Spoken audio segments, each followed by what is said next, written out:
Welcome to Let Me Fix This. Enjoy the video. Create a new 1920 x 1080 px artboard for a 16:9 layout and set your base type at 72 pt to establish scale. Use the Type tool to click and type or drag a text box for paragraph flow. Set leading to 80 pt and tracking to +50 for easy readability.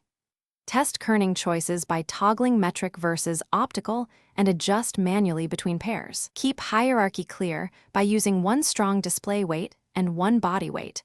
Lock baseline grid if you need precise vertical rhythm. Open the Appearance panel to stack fills, strokes, and effects non-destructively.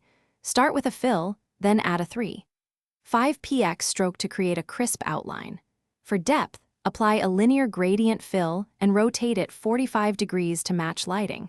Set the gradient opacity to 50% on a secondary fill for subtle layering.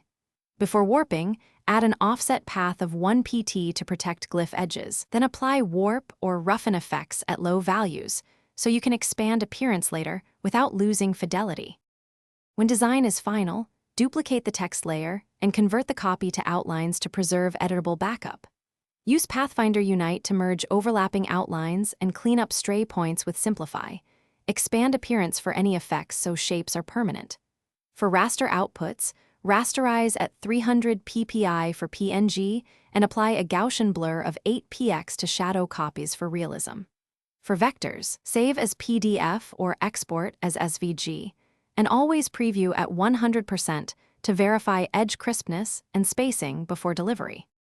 Thanks for watching. If you found this helpful, don't forget to like and subscribe.